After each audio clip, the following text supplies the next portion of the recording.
Oh boy. Oh, wow. Wow, Boy, the what's up, Akron man? connection. Those who are listening, we got Teal Bunbury here with us. That's my boy.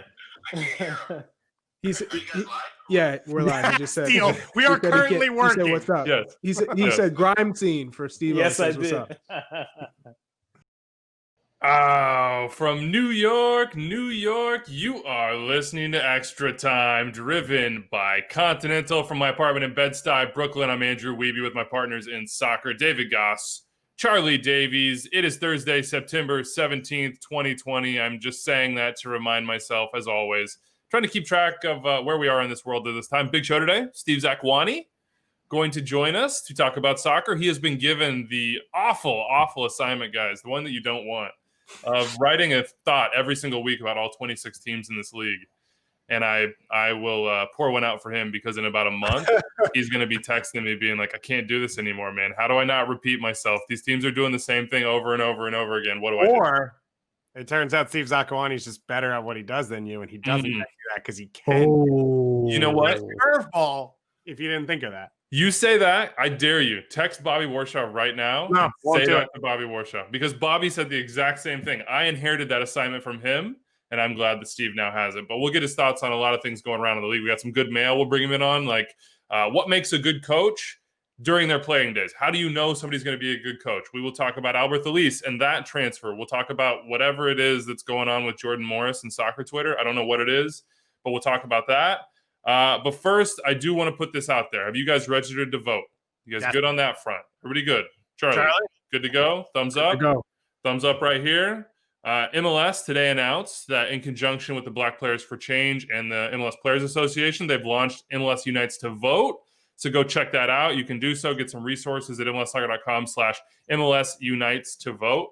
Basically, it is a push in advance of National Black Voter Day and National Voter Registration Day to get our community, the soccer community, educated on the voting process, voter drives, registration, how you get it done, what your timeline is, encourage people to volunteer on Election Day, which is going to be huge this year, and showcase basically what's happening with MLS players and the clubs. I think everybody at the league office is being pushed on this. I hope everybody was doing that already. At the clubs, we're doing it to you too, our listeners. We hope you're doing it. It's nonpartisan. So I'm not going to speak to you about that side of it. I'm just going to say, go exercise your right to vote. Do it. Let's get it going. And I'll start with this, Charlie. I was watching yesterday on Twitch, the MLS FIFA rankings reveal show. And I was just thinking, man, Dave, you kind of roasted me here. What if there was like a FIFA card for us and somebody came in and was like, Wiebe, transitions, he's a 43. I would take it so personally. And I would have like beef in my heart, and I would hear about it from you guys. What is an MLS locker room like on FIFA rankings day? What's going around in there? Do people actually care? Do they look, or do they just say they don't look? There's people who look. There's people who play FIFA religiously, so they want to know what their rating is, and it means a lot to them. Then there's guys who look, but they don't really care, and then there's guys who just don't even pay attention to it. But at the end of the day, everyone knows who plays FIFA, who doesn't. And if that person has a poor rating, everyone can kind of give it to that player, whether it's like, oh, you didn't complete that pass in training, or you didn't finish that shot because your rating is a 53. You throw that out there, that stings. Which were you, Charlie? Well, I had both sides. So I was, the high flying fast, I had that 95 speed or whatever it was, and before I had my car accident. So I was like that guy that was like, yeah, you want to put me in the game because I'm going to get behind. Then I had the car accident, and I noticed my speed went from like in the 90s to like low 80s high. And I said, oh yeah, that doesn't feel good.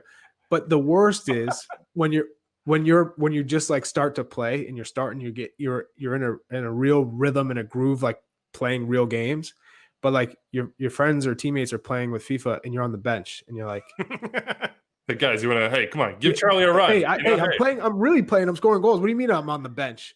Yeah, your rating's not like strong enough. What? So just imagine that magnified by 1,000 in these locker rooms. Dude, and then like if you're the guy too who's just like kind of sitting on the corner and you're seeing like guys playing with your team, but you're not on the field, you're like, or it's like halftime, and they're like, oh, yeah, so this you're isn't watching your working. current teammates play with your current team, and they're not using Like, you. sorry, man, got to give you this. or they're just really they're subbing you off out of the 11 like to start the game, and you're like, that's it's not a good feeling. So I've been on both sides. But is Hammarby in the game? When was the first time you played with yourself? Yes, Hammarby is in the game. So when you were in Sweden, you played FIFA with Charlie Davies. Yes. That's tight. Was it exclusive, or like if you were in manager mode, were you always transferring in Charlie Davies? Inevitably, he has to be your starting striker, or were you realistic with yourself and you were like, "Hey, I'm managing, a pretty big club right now. Maybe Charlie's got to make a jump or two before he gets to me." Charlie's always playing. No matter what team I was playing with, Charlie Davies was playing on the field, and he was going to score. I was going to get him up to be the top rated striker. But yeah, I mean, I'll never forget that first time you get to play with yourself in a video game. It's always kind of something that you dream of, when you're trying to become a professional. You don't, in those scenarios, dream of, I don't know, I'm just going to throw out a scenario, like maybe punching somebody in the knee in a critical moment for your club. Yeah, you've probably done it though, getting to that level. Yeah, I don't know. I don't even FIFA has that functionality. Like, it's not part of the celebrations angle. They don't have the retaliation button. Rudy Camacho, man, let's just get into this Wednesday night action. Canadian Championship, US Open Cup. I miss you, because Canadian Championship is reminding me of just sort of the insanity that can come with some of these moments, and just always comes, it seems, with the Montreal Impact in this tournament. Rudy Camacho gets wound up by Freddie Montero. He thought he got fouled. This is a game of Montreal Impact need to win. It's a scoreless game. And all of a sudden, Freddie Montero is standing over him, and all of a sudden, Rudy Camacho is like a petulant little brother, I want to say. Like, this punch to the knee feels to me like something that my brother and I would do to each other, because you can hurt each other, but it's not really going to hurt each other, and it's more like a petty thing than it is like I'm truly trying to injure you thing. But of course, it's a weak thing. Bingo, here comes the red card. Adios, Rudy Camacho. By the way, you did it in the box, so it's a PK. Freddie Montero makes it and scores it, his 69th goal in MLS, which is the most fitting thing of all time. This whole thing is just a present wrapped up in a box for me. Thoughts on this moment? When you watched it, I had to rewind it 5 times. I've rewatched it this morning 15 times. The punch, the face, the little Gosh, you go first. By Rudy afterwards. Just lose it on this whole situation. I would say Rudy Camacho's having a bad month. That's the first thought. That's a fact. He didn't want to play. He came out and said it against Toronto, which was fair. Then they lost the game. Now he comes in here. Montreal wins this game by any scoreline. They could win 7-6 or 1-0. They're going to the Canadian Championship final. And then he punches a guy in the knee for no reason. Yeah, that's the part that really gets to you. That like it didn't. He got pushed over. Yeah, like it was a foul, sure, and like I think the referee should have called the foul. I get why he'd be mad. I get why Thierry Henry would be mad. Mm-hmm. Like, right, Charlie, help me understand in that moment. The only time I've seen anything like this happen I don't know. I guess things have happened that have been similarly stupid on instant replay, but just like a petulant, pointless thing. I had a friend of mine in 8th grade punch a kid in the face who came in on a bad tackle on him and got sent off in a crucial match. Like, how does this happen? And not only do you chose like the weakest thing to do with a guaranteed red card, which is to grab and punch him in the knee. I've been in a situation where I'm frustrated. It just took me back to my first game where Bob Bradley came out to Sweden to watch me play, and I was playing against Alejandro Bedoya's Örebro side, and this was just before the World Cup qualifying game in Chicago before Confederations Cup. So I'm trying to impress. I'm trying to show Bob everything I can do and how, I've kind of been excelling in Sweden. So this defender is just kicking me, and he's kicking me off the ball, kicking me. And, I hadn't scored. I was frustrated. They were triple teaming me at times. So I'm like, the ball was down there and he kicks me on the heel. The ball is like by our goal. And I just wound up and I wanted to just get him right in the chest, but I caught him right in the lip off the ball. And he drops, and I kind of pretend like I was running out to like check for the ball. And then you're doing the arm. You're like, no, I'm just stretching my chest out a little bit. I was just taking off to go for a run. And I didn't get a card. And then they reviewed the tape, and then they gave me 5 games while I was away with the U.S. men's national team. So I served the 5 games while I was in Confederations Cups, which worked out. But classic, it's always coming up, Charlie. Yeah, if you're going to retaliate, typically as a defender, you wait. You're like, okay, I got that in my mind. Yeah. Now I'm going to line you up at some point in this game, whether it's a set piece or you don't sit on where you're on the ground. Everyone's looking at you and you do a little baby punch to his knee. Like, it wasn't even Freddie Montero that fouled him either. This was just like straight. I mean, he lost his mind. He lost his mind. It was like it reminded me of a little temper tantrum. Yeah, you wait until it's like the ball's coming in and you're behind him. And Charlie's watching the game, turns and yells at the twins because he just assumes it was them. Settle down! I told you not to hit your brother. Stop fighting! It was poor, and then you do it. You couple the fact that you're in the box and you give a pen away. The team is struggling. He's been struggling all year. One of the probably the weaker spots on the Montreal's roster, and then you want to make it even worse and compound the fact by doing a little baby punch to get sent off. Like, come on. It's I don't have time for that. I don't even have time for that. I can't imagine Thierry Henry. He's thinking about watching the stare, the death stare. Oh my gosh. Can I just say, it sucks to be Schmidt Schoem, who gets to start in this game and you're like jacked up. And then Rudy Camacho punches someone, so now they got to bring on a center back. So now your night is done in the 30 whatever minute. And you didn't even do anything wrong. That's unfair. Yeah. It is unfair. Also, I just want to establish for all the listeners out there, in the rundown meeting, we asked Charlie if he'd seen anything like this in his career. And he was like, I don't know. Maybe not. And then he comes out with the 5-game suspension, elbow to the grill, and hammer being Orbro. Class move. Look, Vancouver Whitecaps, congratulations. You needed the win. You got it. Well done. And bigger congratulations, basically in absentia, to Toronto FC, who are now headed to the Canadian Championship final. Voyageurs Cup, baby. And we're about to find out who they're going to play. Who they got, Dave? Saturday, 2 p.m. Eastern time. Island Games, CPL Championship. Hamilton Forge against HFX Wanderers, otherwise known as Halifax. It's going to be an awesome game. Halifax, so they did basically a Final Four, but it was a group stage, which leads you to the weird scenario where HFX lost 5-0 in their final game, but they made the final already. So they're coming off a 5-0 loss to Pacific FC. Shout out Pamo Daka, legend. And now they have to go play a final against Hamilton, who won the championship last year. They're by far the best team in the league. They have Kyle Becker, who sits in at midfield. Eagles in college. BC Eagle. They have Kwame Awua, who played for NYCFC. So they have really aggressive fullbacks who go high. Becker drops in. They have a center back who I love, who Charlie knows about because I sent it to him, who can also play the ball really well. And they've got a ton of depth up top. Mo Babuli, former TFC legend, an option off the bench. They've got Novak as well, who scored a bunch of goals. So they're really dangerous. If they played Montreal in the final, I actually think they would control possession in that game. I think they would have more possession for a team in a league that's only 2 years old than the Montreal Impact, which would have been really interesting to see. They won't, obviously. And then on the flip side, HFX, coached by Stephen Hart, former Trinidad and Tobago national team coach, been in Canada forever, has a couple Soca Warriors that are good for him. Akeem Garcia up top is the Golden Boot leader. And so they're a team that can sit in, press, and then get opportunities and kill you in transition. So should be an interesting final. Forge should win. And if Forge plays in the Canadian Championship final, I actually think they have a shot to contend. With Toronto? Yeah. Okay, can I ask you a dumb question that seems very dumb that other people might be asking? Why is it called the Island Games? Because they are playing on Edwards Island out in Eastern Canada in a province that is all islands. So they're on an island. They're playing at a university's campus, which calls themselves Edwards Island University. So they called it the Island Games. Very Caribbean. All right, the more you know. You want to hear something else crazy? I assumed it was in the Caribbean. I was like, these CPL players are living the life in a time of COVID. I was like, well, we're down here on the beach, we're hanging out, we're isolated. Yeah, but no, you're in like about this. The province.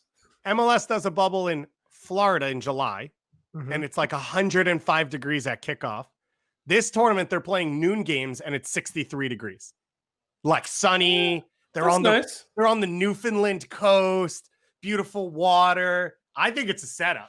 For the sweaters out there, it's the same. I mean, now that you've said Newfoundland, I'm sold. That sounds like paradise. Also, that might be wrong. I don't know my Canadian. Speaking of paradise, Santi Mosquera was in his paradise on Wednesday night. That was that's like a 43 transition right there. That was awful. But nobody had Santi Mosquera hat trick.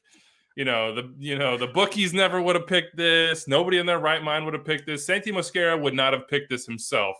4-1 win for FC Dallas against Colorado Rapids. We're coming off a whooping of RSL, but now are getting whooped themselves. And there was no momentum to be had, apparently. And everybody is either bad or middling or just a little bit good, and they vacillate between. But it's a good win for Dallas, and it's more of Riquarte. We've got somebody hitting us up, Hank from Salt Lake City, saying, throwing it out there, y'all haven't made enough of the fact that FCD got Riquarte, who's Independiente Medellin's captain, reigning assist champion in Colombia, and a guy that Pibe Valderrama once called up to the full Colombian national team. He's been stellar. He has been stellar. What did you think of this game, guys? What are the big takeaways, if any? Do you want me to go first? I think I'll be more positive than Sure. Yeah. Let's start with the high, and then you can cut my knees out from under me after that.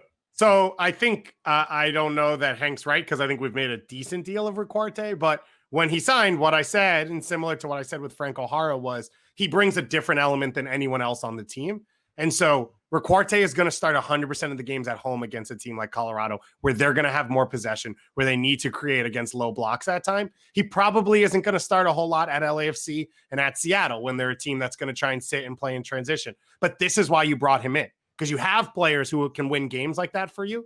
You didn't have this. This is a true 10. The game goes through. I look at the first half of this game. Colorado was on the front foot. Jonathan Lewis hits the post. I'd say the first 25, 30 minutes, Colorado has possession, and then Riquarte gets the ball, perfectly timed through ball to Barrios. He sets up an opportunity for Jara, and the whole game shifts from there, and then they slowly start to build and build. So he gives them that element that they just didn't have before, and he does it at a high level. And that's the part where, yeah, money's a little weird right now in the world. So they had an opportunity to not go and get a 21-year-old player from Colombia, but a 28-year-old who's experienced, who's led teams before, who's going to step in and affect your team immediately. And they didn't have that. Well, for FC Dallas, I mean, part of me wonders, like, and I get why you would go sign the 21-year-old, but with what's coming through their academy, maybe it is better if you're looking for that balance to go sign this Riquarte player. But the Rapids, Charlie, not ideal. Nope. Could be better. Give me a quick thought. I don't want to get dragged too far down, because you know, I was loving this team last year. Yeah. I had high hopes this year. Nah. The strange part about this game was, one, it wasn't quality. No, there was no fluidity. There was no rhythm. It was an ugly match to begin with. But Dallas were of the two teams was arguably worse. I mean, they didn't control possession. They only had 77 passes in the final third. There wasn't a lot of combination plays. Now Mosquera it was like completely against the run of play. And like they'd have a counterattack with Barrios, and he would dribble by two people and then whip in a cross. And then, you know, they only had 8 crosses on the total match. 8 crosses. 8. And Franco Jara for me is not someone who I think is going to deliver you a championship or be one of those top strikers in the league when you're talking about Rui Diaz or Joseph Martinez, some of these players that can change a game. For me, Franco Jara is just a consistent player who can hold up the ball, but he's not going to get you anywhere near 15 to 20 goals a season. But he may not have to.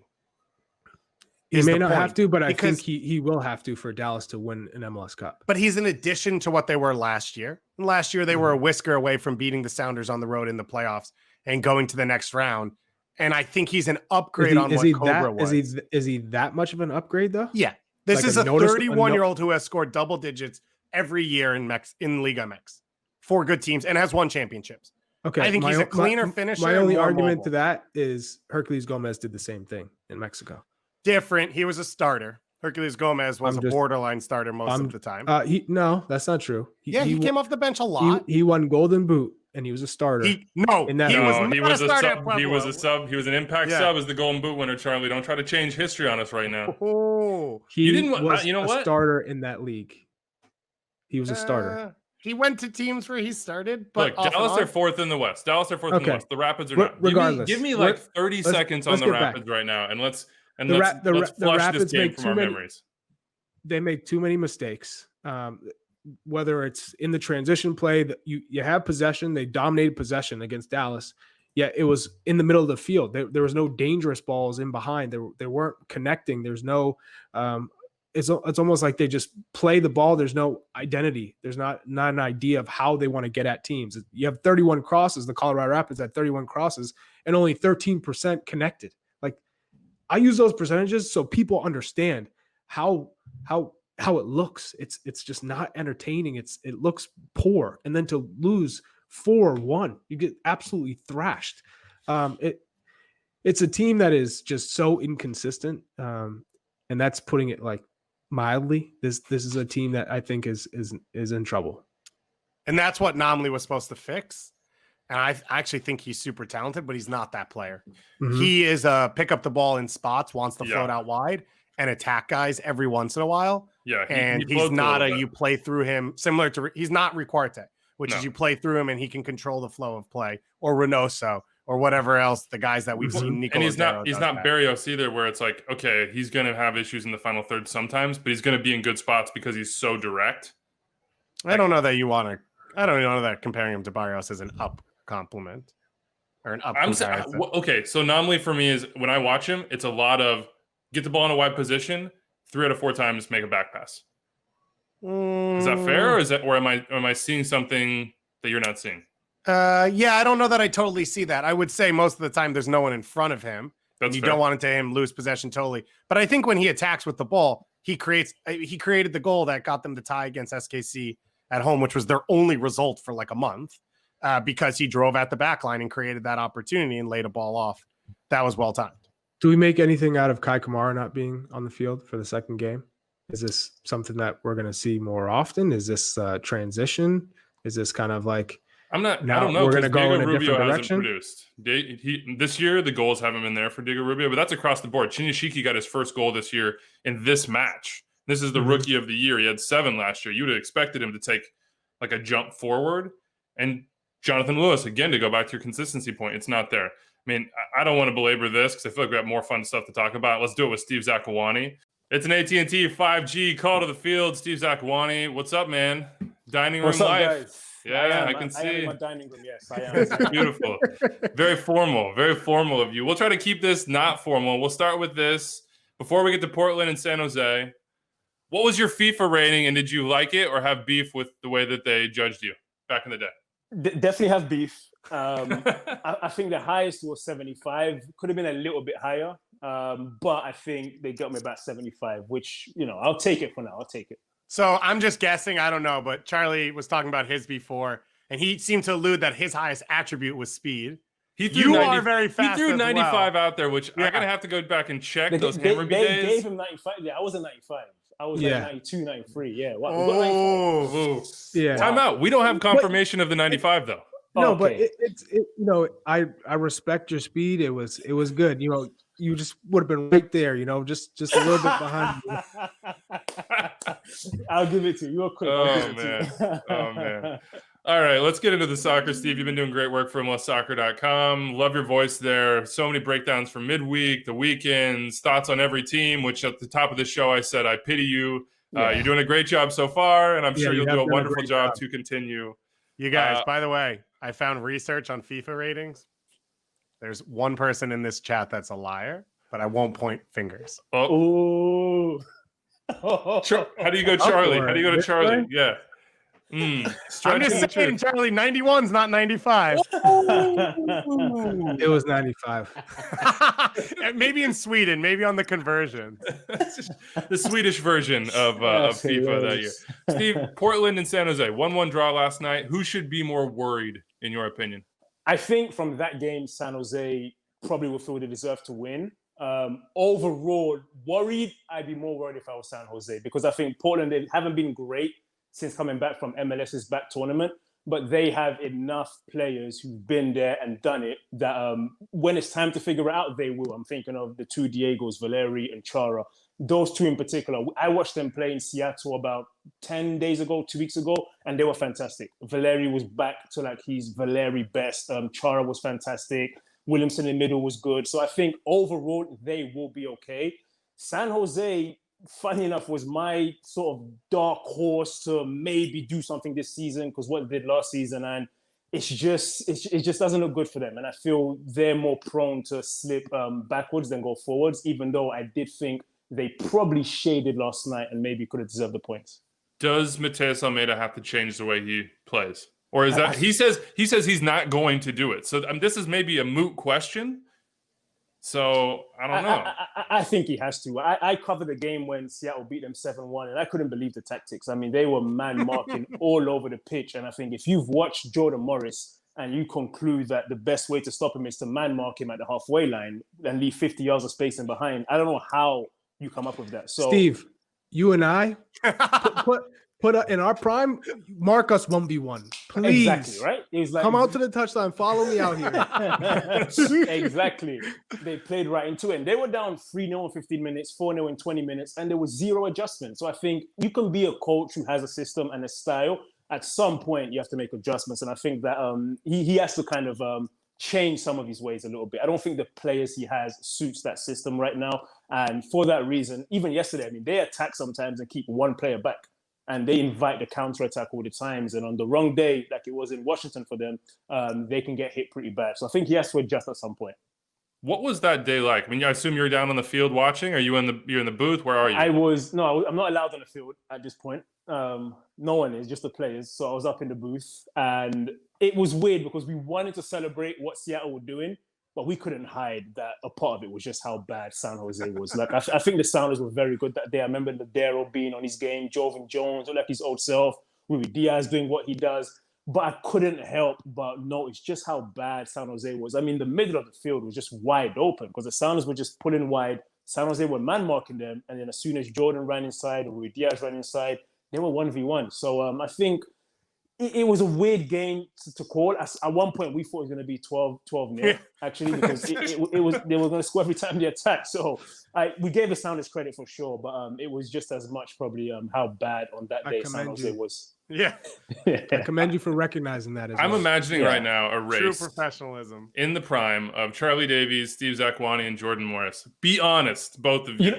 I've talked to Jordan. So here's what I'll say. So I don't know. I think me and Charlie, with the ball, were faster. I was faster with the ball than without. So I think that's why I'm not really in those conversations. Like, I don't think I had raw just running behind pace. I prefer running with the ball. And I know for a fact I'm faster than Jordan with the ball. I know that for a fact. So Charlie can have his say, his view, but I know with the ball, I was pretty good. The question is, can we trust anything Charlie says about this? Yeah. At this point, who knows? Yeah. I think you both can agree that without the ball, I was probably a little quicker because I was that guy that liked to make those long runs in behind. So I was definitely, I think, a little quicker without the ball than I was with the ball. Yeah, I'd agree with that. I think without the ball, Charlie gets me. With the ball, I just remember that was when I felt at my fastest. But Steve, I'm impressed you didn't wear your Jordan Morris jersey to come on this show right now. The best attacking player in MLS, the future of CONCACAF. I don't know what happened over the last week, but apparently now Jordan Morris isn't a national team starter, but is the best attacking player. What is going on in the Seattle digital world, and what happened? You know what it is? It's like, because we get to see him often. I see him a lot. And I've just seen the evolution. I think since the Gold Cup last year, and even when he just came back from the ACL injury, he looks different. I mean, when he first came to the team, there was serious limitation on his game.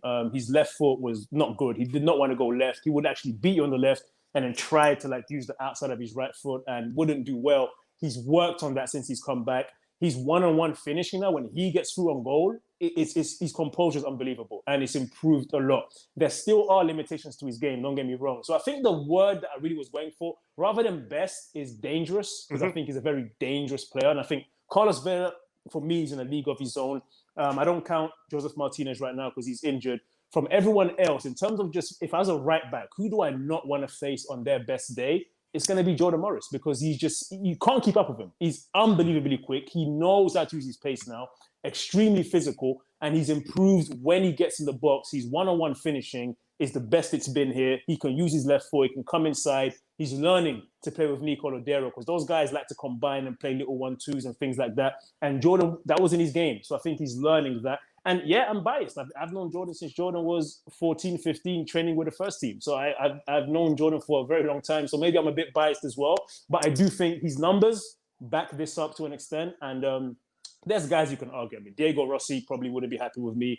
Probably a couple other guys in that conversation. I'd say the only other guy I'd throw just above Jordan Morris is Christian Pavone right now. That's the only player. And he's one of my favorite players. Yeah, so he's, exactly. So you can, there is room here. But I think Jordan for a long time was limited. And when I've seen someone really work on the game and make the improvements he's made, I think that's why I want to give him that credit.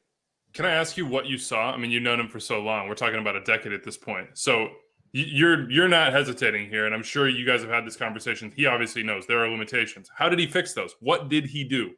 So I'll give a lot of credit to Preki, because he works with Preki a lot on the training ground. And if you guys have been around Preki is a bit nuts. So Preki's like been insistent on the things they got to work on. So I know that through the people there that he's worked a lot with Preki. I know he's gotten better at watching film. It's not something that he probably did early in his career. He just relied on his natural ability. He's a very good player, but I think he's gotten better actually watching film and figuring out what it is he can do, where the spaces are. And I think it's just confidence, because we used to tell him all the time, like at first he looks like a forward that was being forced to play out wide. Mm-hmm. And now he looks like a winger. He looks just like a winger. I know in an ideal world, Jordan Morris would still want to be a centre forward, and preferably with a strike partner next to him. I know that for a fact. But I think it's accepted. I'm going to be out wide as long as Rui Diaz is here and we're playing a 4-2-3-1. Let me just be the best wide player I can be. So I think he's gone and worked on the specific things. His left foot, being able to dribble on the outside.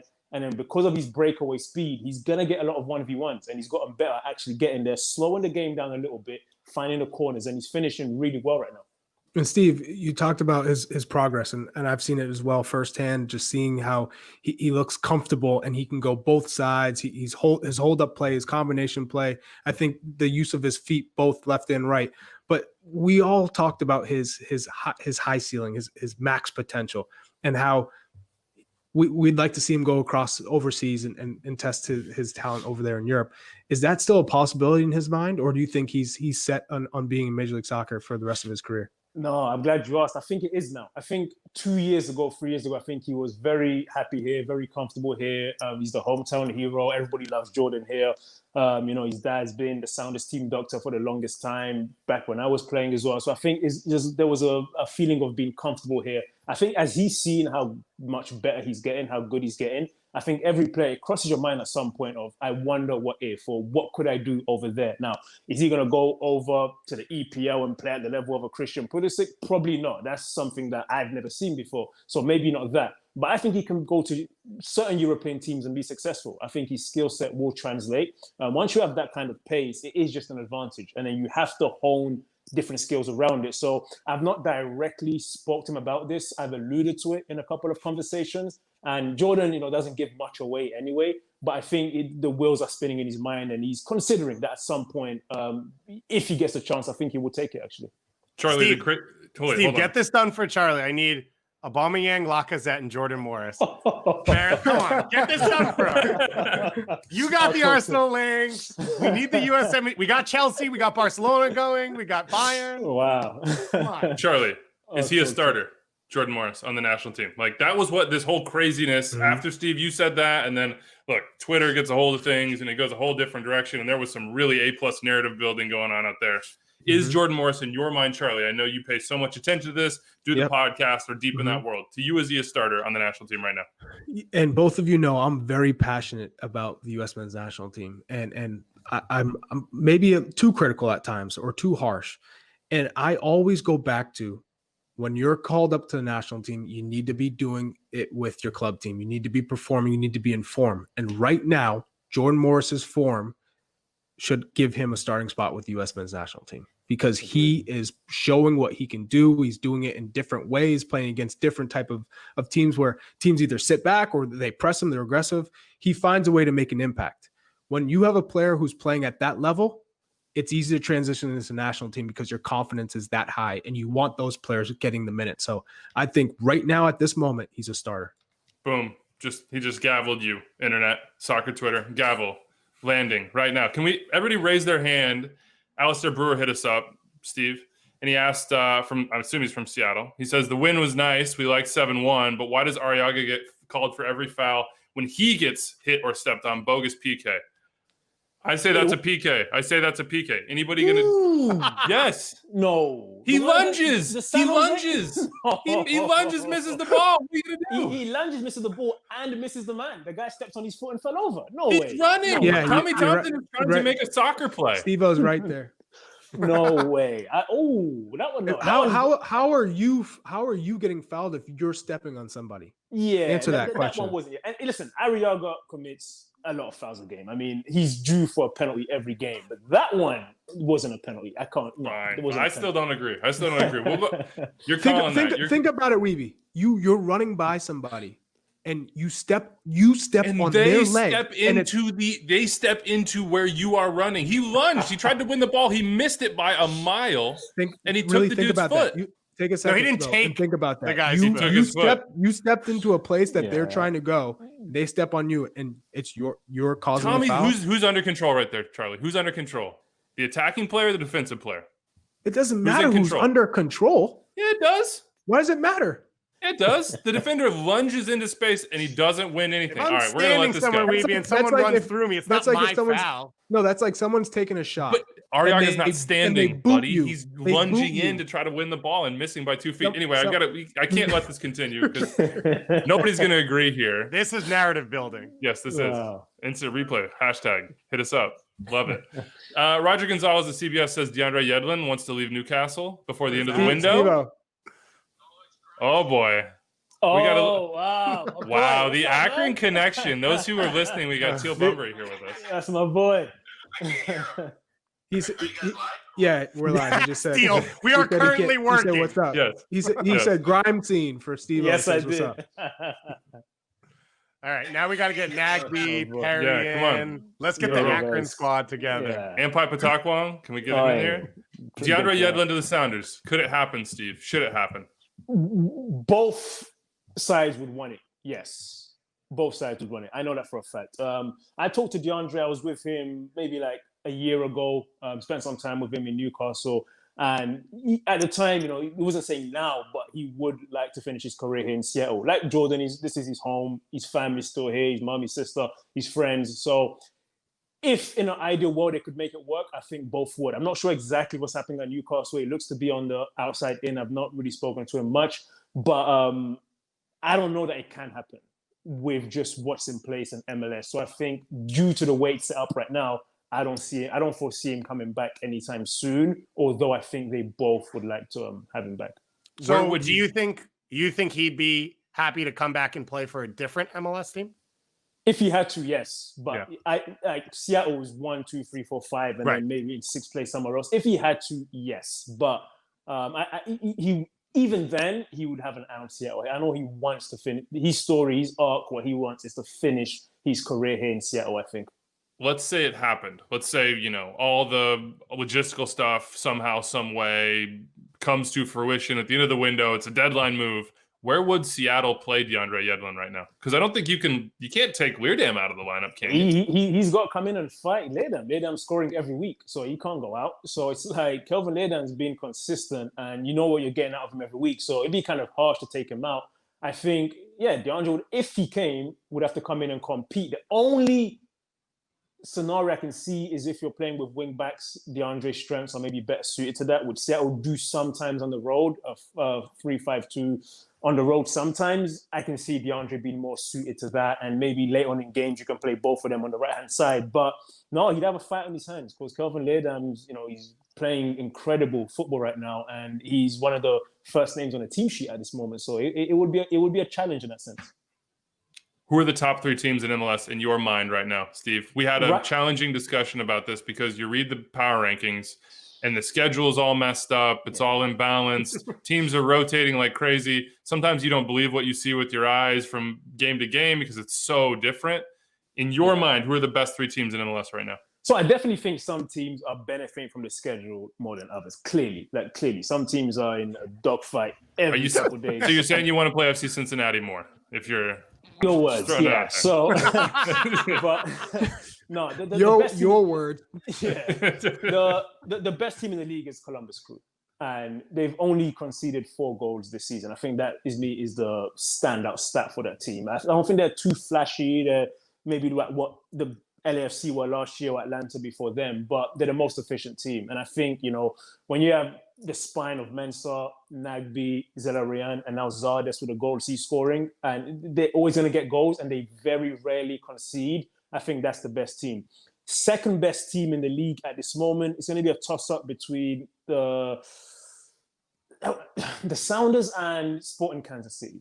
That's a tough one because I like what I've seen from Sporting Kansas City. I do like what I've seen. They had a little wobble at a certain point, but I like what I've seen for them. So I'll go those 2 and 3, and you can flip them in any direction, probably. And yeah, I would say I feel the West is still a little bit stronger. And what's crazy is I still think LAFC have the best attack from what I've seen.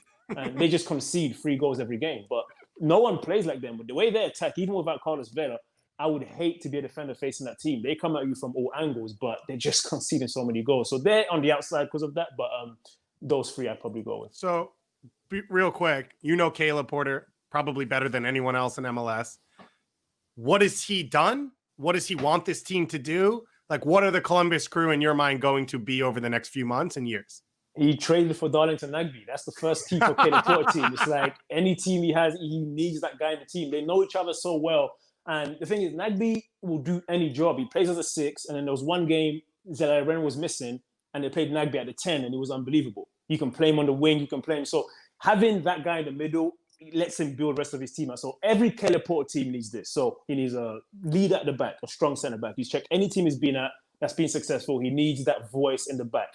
Then he needs Nagbe in the midfield. He needs a good number 10 and he's someone up top who's not the best player on the team, but can put the ball in the back of the net. He doesn't need amazing left back, right back, or wingers even. He doesn't need that. They need to be competent. It's the spine of the team that he needs, and he's got that right.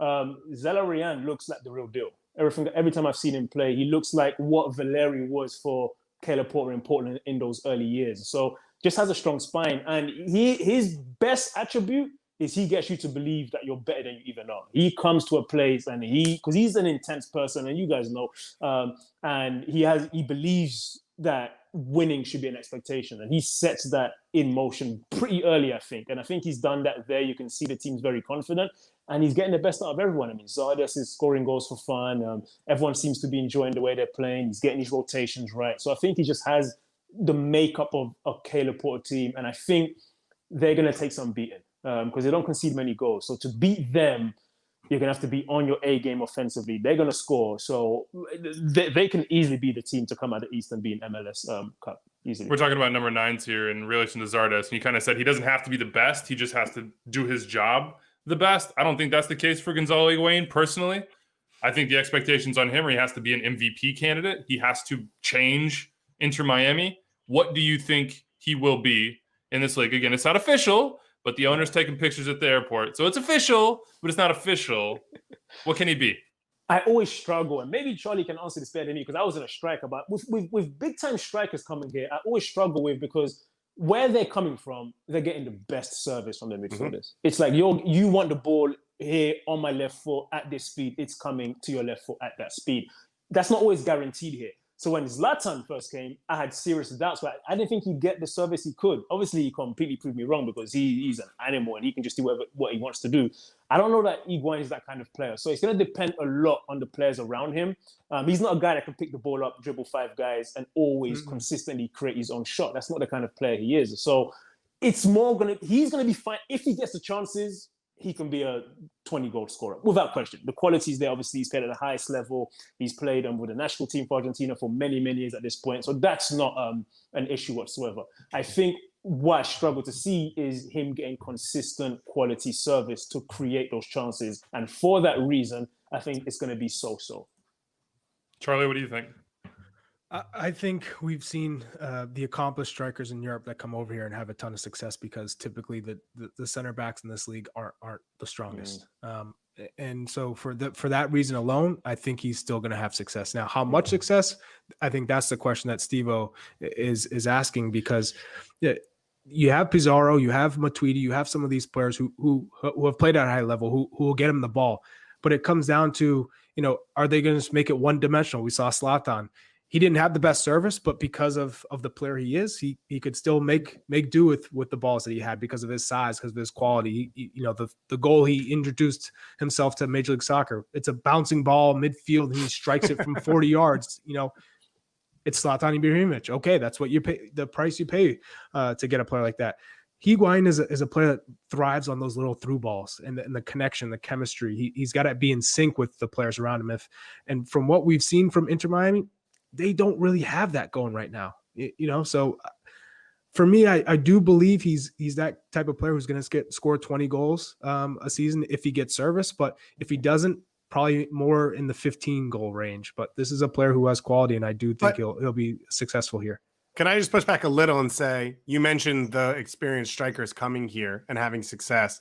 Mm-hmm. There are a lot of them weren't players who created much in Europe, and they came here like a Rooney, like a Robbie Keane, like Zlatan, who were better build-up creative players in this league, I think because of the high level that they have, just technically in soccer IQ. So I think Higuain will add that to his game because he's Gonzalo Higuain, and he's coming here, and he's going to have more touches, and there'll be more space. And you'll see the fact that, yeah, he wasn't going to do that on Juve because the guys behind him are world-class. But when he drops in, I was surprised by how well Rooney did it in DC. And I think you're going to see some of that with Higuain.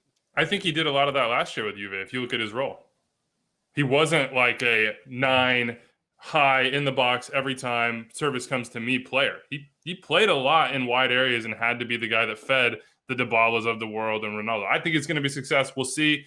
We do know right now, one thing we know, we have 2 big Houston guys in this podcast. Huge Dynamo guys. We know Charlie Davies. Oh, Dynamo. I mean, that's an orange jersey, has the wrong crest on it. But this is a quote from you, Steve. I read out everything you do, and I copied this one down. Quote, I'm very high on what Houston can become.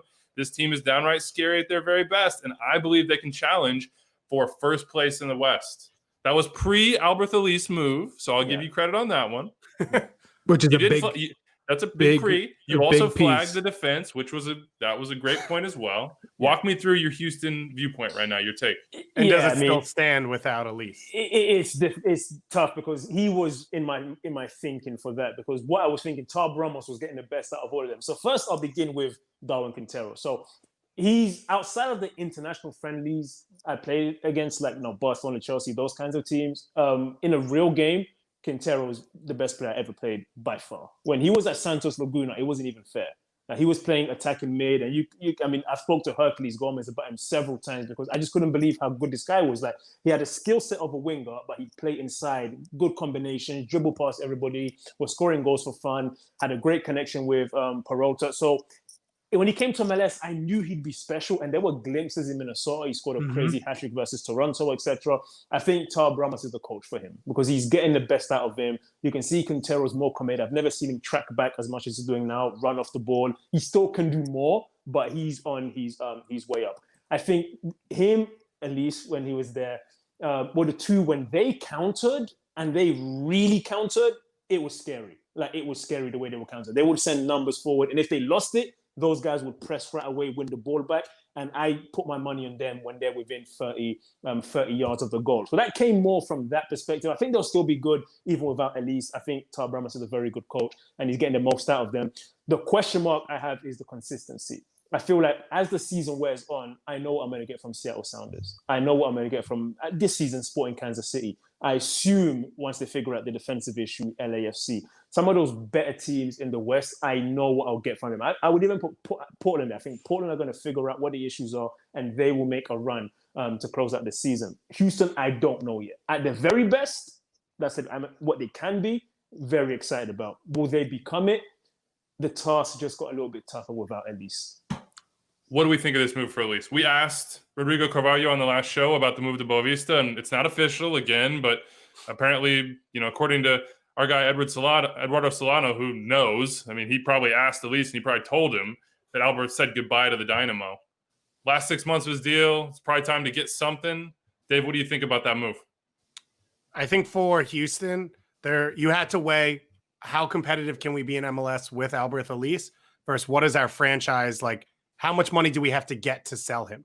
And they probably missed on that a little bit. They probably could have sold him 6 months ago to a year ago and gotten more money for him.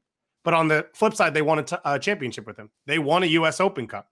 Houston Dynamo haven't won a final in 13 years now. So that was a big moment. And I think that's part of what you always have to weigh with these teams. And it felt like with Manotas coming through that they were at the time to sell Elise, replace him, then build up Manotas, sell him, replace him, and have that other guy in. I don't think it all timed out perfectly, and part of that goes down to what they built under Wilmer Cabrera wasn't long-term what they thought it was going to be.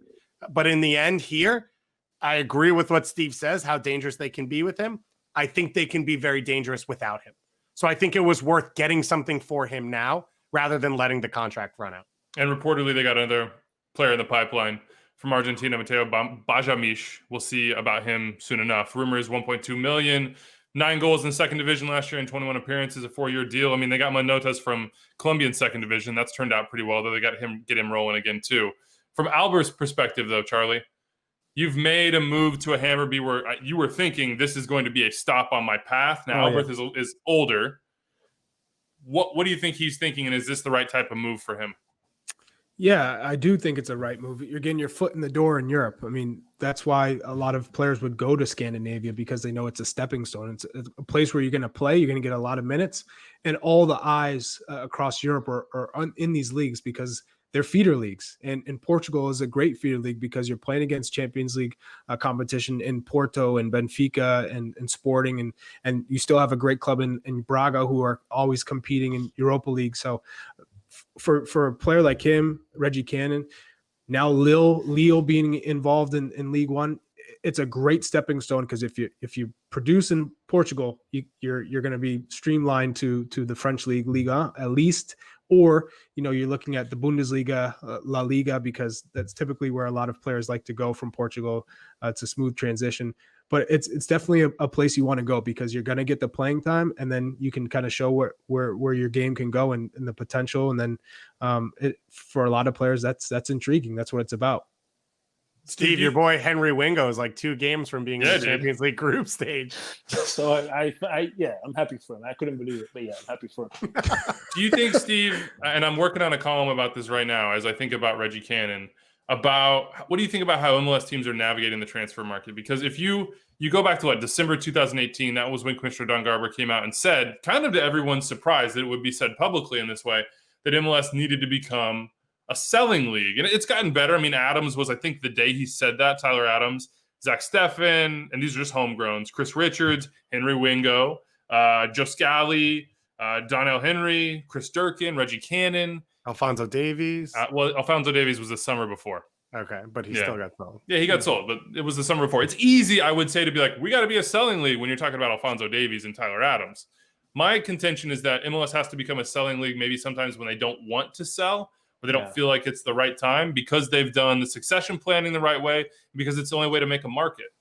So, what do you think about how MLS is handling transfer dealings right now? I think it's actually not that bad. I think some teams obviously better than others. I do agree that for the most part, it should be a selling league. I think the best model is what Atlanta did with Miguel Almiron. You get a young DP come in, completely lights up the league, phenomenal, and then you can sell him off to the EPL. Now, what they didn't do well is the follow-through. There was no succession plan to get that type of player in as well, and so they lost out a lot on him. But if I was a GM of a club, or the GM of a club, I'd be thinking along those lines, bringing in young, talented players with the goal of selling them off, because that is how you maybe gain a little bit more of an edge in MLS if you start generating that kind of profit. Now, I don't know that every team is doing that well or is set up to do that, but if I was a decision maker in this league, I'd be setting myself up towards that. Like if I was in the Sounders hot seat, I mean, I love having Jordan Morris here, but if he does this for another year, I mean, I'm 1,000% going to start entertaining calls and entertaining telling him you should go and test yourself over there. That's what I would be doing. Because let me take it down a level. Let me take it down one level to like a Danny Leyva, or to let's say Sam Rogers. That may not be the right comparison, but I know he's in Spain right now. He was with Standard Liège last summer. Maybe there could have been a deal there where it's like you're producing players in your academy. Do we have to be more willing to move guys for $1 million, for $1.5 million, for Chris Durkin type numbers? If you can get $1 million for Sam Rogers, you do it. Yeah. That's what I'm saying. But maybe it's not Sam Rogers. Maybe that's not the right. But maybe it's Danny Leyva. Maybe a Mexican team comes in and says, I got 1.5 in 2 years. Here's a 25% sell on. I just feel like we don't do those deals enough. Yeah, no, I would 100% do that. For those two, I would do that deal. Well, there's a fine balance, right, of a player who is young, who can come right into the first team and make an impact, and those players are special. Those are the players you want to keep for 2-3 years to build his value, and then sell him on, like Alphonso Davies, where you're looking to capitalize on a larger fee. But then there are players who have shown talent but not really ready for first team. A team comes in that's interested in buying him, and you're like, all right, I'll sell him for a cheaper price with the sell on, right? I'm going to get that sell on 25%, even maybe push it up to 30, 35%. But those are the deals that you want to go out and make. And also you get the respect of other, whether it's academy kids coming, knowing that, hey, if I perform, I know I'm going to get my chance here because they've shown that they're going to sell me on. Or an international player saying, is this the right place to go to if I still want to play Champions League, if I still want to play in the top league in Europe? Can this still be a destination for me, a stepping stone, or are they going to keep me locked in? But you need to win soccer games as well. Yeah, that has to be a part of this. So for you asked Steve about Sam Rogers or Danny Leyva, Seattle Sounders are a team that spends high on a first team roster of experienced players. So you don't need Danny Leyva to step in. But you look at FC Dallas, Paxton Pomykal, Jesus Ferreira, and Reggie Cannon are a major part of the first team, as well as the potential to sell on and build. So there has to be a balance. And to Charlie's point, I think, and Steve's of like Almiron and building guys for 3 years, you have to have that timeline correct. But you can't sell everyone for whatever number you get when they're 17 because they have potential. Because at some point, if you have a good academy, it has to help you win at the first team level so that fans want to come and enjoy a soccer. Like, that's the point. It can't all be long-term planning financially. But I'm not saying long-term planning only financially, but isn't FC Dallas perfectly in a position to sell Paxton Pomykal, to sell Reggie Cannon? They got Brian Reynolds just hanging out, like, going to be the next Reggie Cannon. They've got like 5 central midfielders who've done the job and made them a playoff team without Paxton Pomykal being consistent or uninjured. Ferreira's been good, but is he really the key to them being a championship contender when they go out and get Requarte? That's all I'm saying. I'm just saying I think MLS needs to go more volume and be more willing to make sales. Should Philly build around Brendan Harrison or try to sell him? Sell him to prove the pipeline so that the next 5 guys you can actually sell instead of sitting around saying that you've got offers and then never actually moving. This is a longer conversation. But Philly got a DP in Bedoya and got a DP in Montero, so they can still have midfield solidity and quality when selling them. Where other teams haven't, as we were talking about with Atlanta, haven't done the job to make sure that you're ready to move on when that guy is sold. So that's what I'm saying, is that you've got to do the job so that you can make the sales. That's a big part of this. All right, last one for you, Steve. I know Steve, who joined us over here? My puppy. I'm going to sit down. What's his name? Denzel, after Denzel Washington. Hey, class. Get him in the training day, Denzel. Get him in the frame. We have cats on this show every week. Hey, what does Denzel look like? Yeah. He's a lab. He's a lab. Okay. Black lab. Okay. We can envision that. Last one for you here. David and Skokie hit us up. He's a Fire fan. He's talking about all these former Fire players that became head coaches in this league, whether it's Chris Armas or Jesse Marsh or Jim Curtin or CJ Brown, Zach Thornton, John Wolonak, Rozoff, Wolf, some assistants, obviously, a lot of head coaches there. He wonders who is most likely to be an MLS head coach from the players rank, but I want to take that back a step and ask you and Charlie, when you're in a locker room, how do you know which guys are going to be coaches? And how do you know who's going to be a good coach? Yeah, I think there's the obvious one that you think, the vocal guys, the vocal leader, the emotional leader of the team. Like, I played with a few of them where some not just the rah guy, but guys who, kind of were very cerebral. Now I'm moving more towards the guys who are super into tactics. Like, it's a conversation I had with Kelvin Laird recently, actually, where he's picking the coach's brain all the time. Why we're doing this tactics, why we're doing that in the session, why we're doing that. So I think people who have that kind of interest in the game have good candidates to become head coaches. Because someone like Casey Keller, who I think Charlie played with as well, he was a screamer. He was a rah guy. He was that. But he didn't go into coaching, for example. He's on the broadcast side, where 10 years ago, I would have said Casey's going to be a head coach. So I think more it's the guys who have that interest in watching film, breaking down the tactics, understanding that side of it. And I think defenders and midfielders, for whatever reason, end up making the better coaches. I don't know why it's that way, but that's how it turns out. And I'll second that. Is I've always known who understands the game, who doesn't, by knowing if they watch games, if they enjoy sitting down and watching games and pointing out things and watching a certain position. If they don't do that, if they don't watch matches, you can't be a head coach. That's what you got to do all day, every day, is watch tactics, watch your team and watch the other team. And also, you're always learning as a head coach because you have to adapt. You can't just say, this is my style forever. This is how I think forever, and I'm not going to change. We've seen Pep Guardiola over the course of his time as a head coach, as good as he is, Jurgen Klopp, they change, they adapt because you're forced to, because teams all of a sudden say, oh, we know how they play. We got to change our style. And if you're not able to cope with that, then coaching is not your game. So I think we've seen coaches over the years develop and also develop with how they interact with players, being able to get the best out of each player and not saying, I'm just going to treat everyone the same. And that doesn't work anymore. So I think we've talked about the mental health issues with players, and coaches have to be in tune with that. So I think Steve-O, like you're a player who's always been intrigued by, okay, this is how teams play. This is how a certain defender is going to line up on me. So yeah, I think right away who's got potential to be a coach versus who doesn't.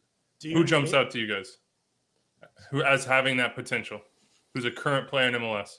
I would be curious to see if I don't know if he's interested or not, if Carl Beckerman will want to become a coach. I don't know if he'll be a good one or not, but I'd be intrigued to see Carl Beckerman. I like Carl a lot actually as a player. So he's maybe one that comes to mind because he was like the conductor for some of those great Salt Lake teams on the pitch. I know he would never do it. I know for a fact, but Chad Marshall would have been a good one. But I just know he has no interest. So I'll probably stick with Carl Beckerman. What about Christian Roldan? Like from way outside the Sounders, when I look at Christian Roldan, I think maybe he has that sort of personality. I don't know that he would. I don't know that I see him becoming a coach. I can see him be like an assistant. I think a head coach is a bit there. Christian is the guy who comes in, knows his job, does his job. He's kind of the utility guy there. I think he'd be maybe a good guy to work with players one-on-one, an assistant. As a head coach, I don't know. Maybe, but I don't know. So can I ask, there's a huge conversation that happens in basketball terms, and I don't know how much it happens in soccer, although we've heard it around Henri a bit of like, first of all, centers never get coaching jobs, and a lot of star players don't get coaching jobs because people think it was so easy for you, don't know how to explain it. Do you have any take in the soccer world? Because you mentioned defenders and midfielders of like, there's just people I don't even think can figure out how to explain the things they know how to do. I think if you look at soccer, we all will have different lists. But if you take like the top 5 players of all time or top 10, only in that group could you reasonably argue that Johan Cruyff is the one that went on to be a top manager as well. No one else. And many of them tried. Maradona, disaster. It's like only Johan Cruyff. So I don't know. So that's when Thierry Henry became a coach. I thought it'd be difficult. I saw them play last night. They lost because they got the 10 men. I thought they were playing well up to that point. Because the game came so easy to him. Like he might tell you, do this finishing drill. And you're like, I can't do that. And in his brain, he can't comprehend why you can't finish the ball in the top corner 9 times out of 10. So I think it might be a bit harder for those guys because they just shoot to such a high standard. But if the person's willing to do the work and learn and everything, they can do it. But I think for sure, because the top Mourinho, Klopp, Alex Ferguson, Arsene Wenger, they weren't top players. These guys weren't top players. And most of them were midfielders and defenders as well. Guardiola's maybe the top one of them. And he wasn't the best in his time. He was good. Good enough to play in Barcelona, but he wasn't like the best player in the world. So I don't know. I think it's tougher for the very, very best players maybe to relate to some of us. I would say ego has a big plays a big part in it because, like as a player, you devote your life to becoming the best player you can. But I think when you start as a coach, some players carry that ego as a player with them to the coaching side. And they have to understand you're starting from scratch. You have to build your resume and everything you've done as a player. That's gone. You have to start all over from scratch. And so if you can't check your ego at the door, then you're going to have problems as a coach because you have to be able to relate. You have to be able to understand that it's not about me anymore. As a player, okay. But now as a coach, it's about the team. And I have to be the leader and people have to look to me and I have to be able to come to me with problems, and I can't look down at them because I was this level of player. So I think that's probably one of the tougher challenges of when you reach those levels. Now trying to transition into being a coach. Steve, we've had you long enough, man. Can I ask Charlie a question? And you guys can chip in too. Oh, by the way, I'll add Zinedine Zidane to that as well. He's probably in that list as well. He's pretty good. So I want Charlie's take, and I want to see what you guys say as well. We didn't get to this. So I said that if I had a World Cup final tomorrow with a US national team, I needed number 9, I would play Jozy Altidore. And that's as much, one, because I think he's fantastic. I mean, I would have loved to play with him because you give him the ball, it sticks. He's so strong. He's good at laying the ball off. I like him. I think it's as much to do with that, also as much as the guys who had a chance to grab that spot before, while he's been injured, while he's been lacking form, they haven't done it. So I think you get both. So I muted the conversation, so I didn't see all of it, but I caught a lot of heat. I know I did on Twitter. People weren't happy with me, but no one was giving me the name of who should replace him. All they were saying is Jozy's terrible. He shouldn't play. I just want to know who should play. But as a former top striker for the US national team, 95 pace. I'm curious. 95. If you agree, or is there someone that you think, no, actually, I would start that person ahead of them? There's not a single player, if everyone's fit, that I'm playing over Jozy Altidore right now. When you talk about experience, ability to finish, combine, connect, and just knowing that this is what it takes to win in certain atmospheres because you have that. Everyone else is you're basing it on potential or hope. Nothing has been proven on the international level. And yeah, we all have to start somewhere. But when these players have had opportunities to really take the throne, so to speak, they haven't done it. Yeah. And so if there isn't any argument, you can say over time, sure. Yeah, maybe that happens. But you look at all the strikers across the globe for U.S. men's national team options. No one's banging goals left and right. No one's doing it. Jozy. But here's the difference. To me, here's the difference.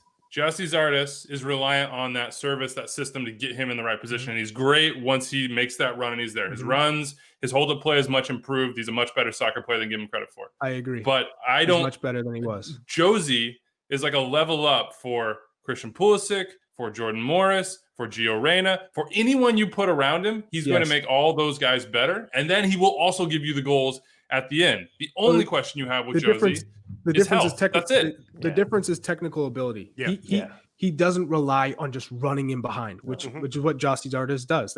That's been his game, and there's no problem with that. But when you're talking about the international game, sometimes you need the striker to check deep, hold up the ball, and be able to combine to create space in behind for Christian Pulisic to run into, or Weston McKennie, or whoever, Gio Reyna, whoever it is, Jordan Morris. You need players who can do different things and impact the game in different ways on the international level. And I think Jozy Zardes just isn't there yet. Long story short, Steve, you muted that conversation for good reason. All those replies, trash, all of them. Agreed. Steve, tell people how they can catch you, man. This has been awesome. We should do this more often. Yeah, absolutely. I think, I am on Twitter, Zakuani11. So I go on there on the weekends. But he mutes people. But he's going to mute you. I check on the weekends. But no, I'm doing some writing for MLS. Obviously, look out for some of those columns. That's been fun. Just trying to expand. It's been fun to watch more than just the Sounders. So some of those columns. And of course, if you're watching a Sounders game, you'll see us on there. We have a big one this Friday against LAFC. So, and then, I'm sure I'll be back on here in a few months. Yeah, man. Steve, Denzel, appreciate your time, brother. To you. I will. Thank you, guys. Really appreciate it. All right, man. All right, well, that was a good time with Steve-O, as you say, Steve Zakuani. Follow him on Twitter. Charlie had nickname basis with Steve Zakuani. I didn't know either. That made me so jealous in the middle of that interview. It's all good. Hit up Steve on Twitter. Just don't expect Steve to tweet back at you because you're probably muted, but he's doing great work at MLSsoccer.com with the columns and, of course, on all the Sounders broadcasts. So always enjoy having him on the show. Let's see. Before we get out of here, I don't know. We're going to talk about Atlanta United signing a new DP or almost signing. Marcelino Moreno from Lanús took over from where kind of Miguel Miron left off, 25 years old. More of like a 8-10 direct running central midfielder with good pace, good dribbling, and a little bit more physicality than, say, maybe a Barco or a Pity. At least that's the scouting report I got from Dirty South Soccer. Chris Smith over there had a good one talking to some journalists in Argentina. He's not exactly been super goal dangerous in his career. 6 goals, 13 assists in 106 games, but 3 goals, 6 assists this season. So they're buying him in form, motivated, and the sell-on's only 10%. So it sounds kind of like he's a guy that they think is a guy who would stick around long-term in Atlanta. Any thoughts on that? Yeah, I think what you saw with Barco and Pity was 2 very specific players, and it didn't work. And I think this is a signing where It's a lower floor or a higher floor where it's like he can play multiple positions. Other players you can bring in. What? Bring him in. Bring him in. I see that little hand. I see that little hand sticking out. They just got home from school, so yeah. What? Dakota. Oh my gosh, boys! You wave. Reese, Dakota. That's the cutest thing I've ever seen. That makes me want to go get my baby right now. Okay, guys, I'll see you soon. Go upstairs. Finish the take, Dave.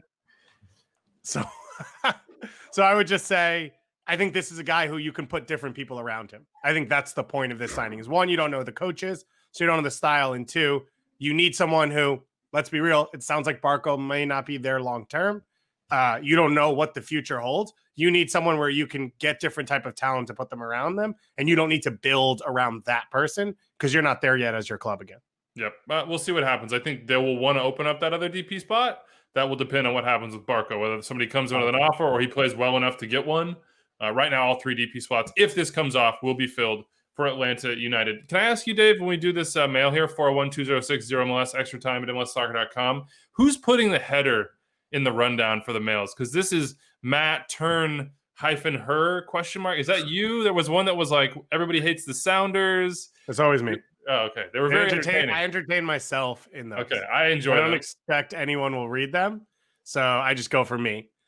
Charlie, this one's for you, though. Okay. It's Taylor Buvace. And he says, pronounce that. Yeah. He said, can someone tell me why we stand about Matt Turner all of a sudden? He's as average as he's always been. In the top 10 MLS keepers for clean sheets, there's 3 American keepers ahead of him. Same goes for saves per game. In previous seasons, he didn't even crack the top 10. He's fine, but I feel like I'm missing something. So the FIFA rankings came out. He is missing something. Yeah, he wasn't anywhere close to the FIFA rankings, which were ridiculous for goalkeepers for MLS. Kenneth Vermeer, who's not even a starter and has been a train wreck, was number 1. I would also say to Matt or Taylor, before Charlie, you chime in here, that saves per game is a really garbage stat to measure goalkeepers on. It's a horrible stat. It's basically the guys who are under the most pressure. So, like, for instance, for a long time, Matt Bush was that guy in Montreal because he was just getting peppered every single game. That doesn't mean Matt Bush is a good or bad goalkeeper. It just means the system. Evan Bush, sorry. Thank you. That was a real. Nobody was going to correct me. Everybody's going to just let me. I was kind of sitting there and was like, "How hard is we going to lean into this?"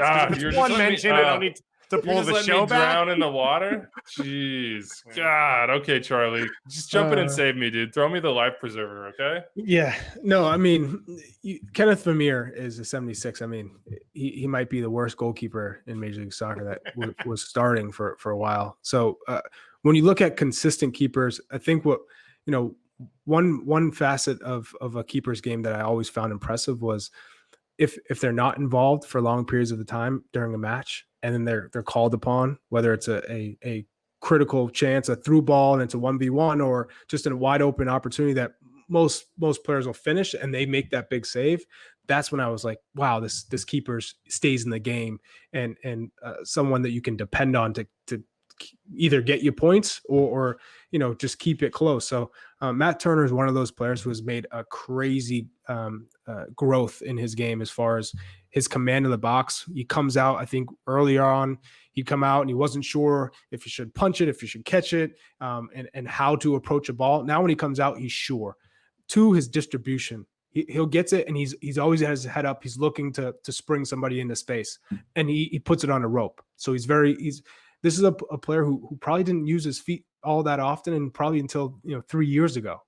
All he was relied on is to be a shot stopper. He didn't know about the intricacies of a match really until Brad Fiedel came up and said, "Whoa, you got all this talent, but you really need to know how to play the position properly and how to understand the game and really where you need to develop." And then I think he's just continued now with his goalkeeper coach Kevin Hitchcock, who was with Chelsea at one point in the English Premier League.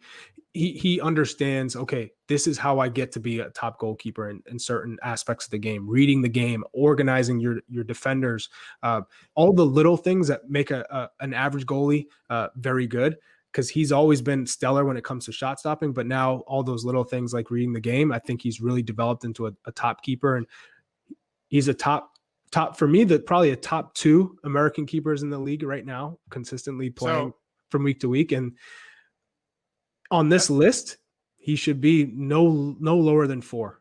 But that's what I want to ask you, the Steve Zakuani question. So Jozy's starting up top in the September 18th, 2020 World Cup final for the U.S. national team.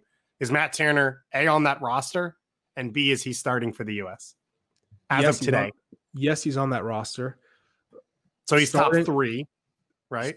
Starting Zach Steffen will probably get the nod. I mean, he's at Manchester City. Is he going to be playing week to week? No. Ederson is the top keeper there, but he's in that system. I think he's been a keeper that everyone respects, and he's delivered. And until Zach Steffen comes down to play with the U.S. men's national team and starts having errors and is not confident, then you make the change. But as of now, Zach Steffen's the number one, and I think everyone understands that. I'm going to give me like a 65 transition here because before we get into MLS Predict 6 presented by BetMGM and send you on your way, look, I think he is going to get a game in goal for Man City because he's going to play in the League Cup in like a week, right? Like that's the word, right? But if you're an American in Europe right now, we got Christian Pulisic at Chelsea, Weston McKennie at Juventus, Tyler Adams at RB Leipzig, Giovanni Reyna at BVB, Conrad De La Fuente is getting called out by Ronald Koeman saying, hey, this guy's super impressive and getting minutes preseason for Barcelona. So Gino Dest might be going to Barcelona, or he might be going to Bayern Munich to be on the other side from Alphonso Davies. Then you've got Reggie Cannon at Boavista now. Josh Sargent apparently has been killing it with Werder. He's going to be a starter. All 22 or younger. I'm just saying, good times. Good times. Who are you watching this weekend if you had to watch one player over there? I think Chelsea plays Liverpool. So yeah, but Pulisic's not going to be back probably, right? No, I don't know. To me, it's either Adams or it's Reyna. Because Adams played that center back position. You talked about that, Charlie, in our meeting, and it's a good point to watch what might happen in that 3-man back line. But Giovanni Reyna right now, to me, is like catnip. I have to see him play, like every chance. It's going to be a cut match that they're going to win 3-1. He's going to bang one off somebody on a free kick and get a goal. I have to watch Giovanni Reyna. So that's just me right now. I think for me, it's Conrad De La Fuente because he's still unknown for me. I haven't seen that much of him, and especially with the first team in Barcelona, it's a transition year. Ronald Koeman comes in, you're playing with Messi. I would like to see kind of more of his game. I know what I've seen from Gio Reyna, I've loved, and he continues to progress. I don't have any questions about Gio Reyna and his mind and his thinking and his touch. I don't have any questions about Tyler Adams and what he can do for the U.S. men's national team and how much the team respects him, right? He's getting nominated to be a captain for the U.S. men's national team, and he's not even in camp. Like, that tells you what players really think of Tyler Adams and how they want to be, led by him and when it comes to World Cup qualifying. And so for Conrad De La Fuente, for me, is still a little bit of an unknown. Obviously, when you're playing at Barcelona, all eyes are going to be on you. So that's one player I really want to see. So let me fix mine because it was a mistake. Weston McKennie could play for the first time in a competitive game this weekend in the season premiere for Juventus. That would be a huge moment for American soccer for him to play at that level, especially if he gets a start. Also, Lille is playing against Marseille. So Tim Weah, who's come off the bench the last 2 games, looked okay in the opener off the bench, could get an appearance in what could be against the French champions. Yeah, Jonathan David has been starting, and then Weah's come on for him, if I'm right about that. Now, Weston McKennie, this is going to be a quick take, and then we're going to do the Predict 6, and Anders is yelling at me in the comments, and I understand that. You guys talked about Gonzalo Higuain and the service he got at Juventus. To me, Weston McKennie feels like he's a good fit in the situation, and they say they love him right now, and he's playing a ton because he will do all the things that maybe other players won't be expected to do, and he won't have to be. Like, people complain about the passing sometimes or maybe ball control, et cetera, but he won't have to do that. So to me, maybe this is where he takes that huge jump forward because, hey, ball recoveries, win headers, cover a ton of ground, make the right decisions. If you do all that, you'll be in the team or have a great chance to be. Yeah, I agree with you. I don't think he's a guy you want to build your attack through or possession. And they through. Won't. And that's what he was asked to do at Schalke. Yeah, for sure. And it was a mistake. I think of guys, this might be a random one, but like Ji-Sung Park, who was a great attacking player in Holland and was a star for Korea. But when he played for Man U, or Antonio Valencia was the same, they were hard workers. They were guys that you could trust and you could fit everything else around it because you had star players in a team like that. So I agree with you. You've got pieces in front of him in Dybala and Ronaldo. You've got pieces behind him in Betancourt and maybe De Ligt if he's good again at center back. Weston McKennie's job is going to be do all the things none of those guys do to get you on the field. And that's a good spot to start because it's a clear idea of like, what do I need to do to play at this team? For Conrad De La Fuente, it's going to be tough. He's going to be elite attacking player, and he could play at that level and still not start because of the talent in front of him. But for, I think, McKinney, there's a clear idea of this is what I need to do to get into this team consistently. Yeah, look, it's going to be exciting to watch these guys throughout the season. Let's do MLS Predict 6, presented by BetMGM, and get out of here. 6 games, pick the winner, a draw, or like a little side prop as well. Who scores the first goal, etc. It's different for every game. Got an opportunity to win big, win some money, win some gear from MLSstore.com. We're going to choose going up and down Columbus, Nashville, Saturday, 7:30 p.m. Eastern, ESPN Plus, and DAZN in Canada. What's your pick, Charlie, and why are you picking it? Columbus. I mean, their spine of the team is so strong, from Eli Room to Jozy Altidore. They just have a more of a complete team when you look across the landscape of Major League Soccer. So I'm going to go Columbus Crew, and it's not even really a debate. Nashville fans not loving it. They always get on us when we don't talk about Nashville. And they're like, Charlie, you just dismissed us. They have a lot to prove. You dismissed us out of hand. We just scored 4 goals. We just won 4-2. We're on the come up. Our defense is very organized. Mm-hmm. We shall see. So I'm trying to tee you up, Dave, in case you want to go the other way. Yeah.